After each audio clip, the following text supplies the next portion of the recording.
आज के वीडियो में कक्षा 10वीं की हिंदी चैप्टर नंबर 3 भारत सम क्या सीखे, जिसके लेखक कौन है? मैक्स मुलर जी। उसके द्वारा भाषण जो दिया गया है वो आज हम पढ़ रहे हैं। भारत सम क्या सीखे। सर्वविध संपदा और प्राकृतिक सौंदर्य से परिपूर्ण कौन सा देश है? यदि आप मुझे इस भूमंडल का अवलोकन करने के लिए कहे तो बताऊंगा कि वह देश है भारत। भारत जहाँ भूतल पर ही स्वर्ग की छटा निखर रही है। यदि आप यह जानना चाहें कि मानव मस्तिष्क की उत्कृष्टतम उपलब्धियों का सर्वप्रथम साक्षात्कार किस देश ने किया है और किसने जीवन की सबसे बड़ी समस्याओं पर विचार कर उनमें से कईयों के ऐसे समाधान ढूंढ निकाले हैं कि प्लेटो और कांट जैसे दार्शनिक का अध्ययन करने वाला हम यूरोपियन लोगों के लिए भी मनन के योग्य है। तो मैं यहाँ भी भारत ही का नाम लूँगा। और यदि यूनानी, रोमन और सेमेटिक जाति के यहूदियों की विचारधारा में ही सदा अवगहन करते रहने वाले हम यूरोपियनों को ऐसा कौन सा साहित्य पढ़ना चाहिए जिससे हमारे जीवन का अंतरात्म परिपूर्ण, अधिक सर्वांगीण, अधिक विश्वव्यापी, यूँ कहे कि संपूर्णता मानवीय बन जाए, और यह जीवन ही क्यों अगला जन्म तथा शाश्वत जीवन भी सुधर जाए। तो मैं एक बार फिर भारत ही का नाम लूँगा। आगे चलते हैं। जो लोग आजकल भारत में घूम कर आए हैं उन लोगों को अधिकतर भारत के कलकत्ता, बम्बई, मद्रास या ऐसे दूसरे शहरों की ही याद है, जबकि मेरा अधिकतर ध्यान सच्चे अर्थ में भारत के नागरिक ग्रामवासियों की ओर ही रहता है, क्योंकि सच्चे भारत के दर्शन वहीं हो सकते हैं। यानी कि ऑब्जेक्टिव क्वेश्चन ये भी पूछ सकता है एग्जाम में। मैक्स मुलर जी द्वारा जो भारत के बारे में भाषण देते हैं उसमें भारत के नगरवासियों की ओर अपना बताते हैं दर्शन वहीं हो सकते हैं। मतलब कि सच्चे भारत की वासी गांव में होते हैं, यानी कि गांव में निवास करते हैं, मुंबई, कलकत्ता, मद्रास में नहीं। ये गांव की ओर बात बताते हैं।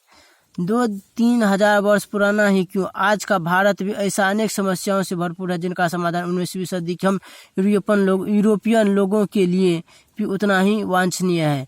केवल हमारे पास उस भारत को पहचान सकने वाली दृष्टि की आवश्यकता है। यदि आपकी अभिरुचि की पेट किसी विशेष क्षेत्र में है तो उसके विकास और पोषण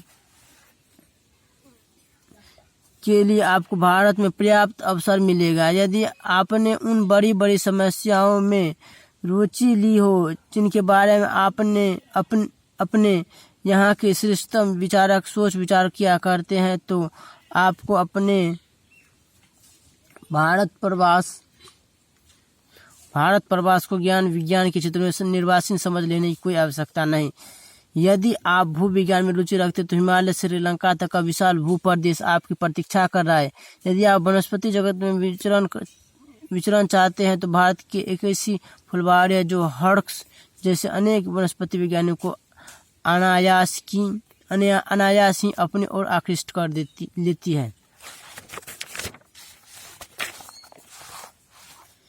यदि आपकी रुचि जीव जंतुओं के अध्ययन में तो आपका ध्यान श्री हकेल की ओर अवश्य होगा, जो इन दिनों भारत के कांतरों की छानबीन के साथ ही भारतीय समुद्र तट से मोती भी बीन रहे हैं।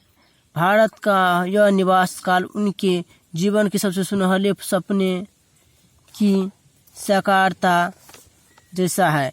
यदि आप निर्वंश विद्या में अभिरुचि रखते हैं तो भारत को आपको एक जीता जागता संग्रहालय ही लगेगा।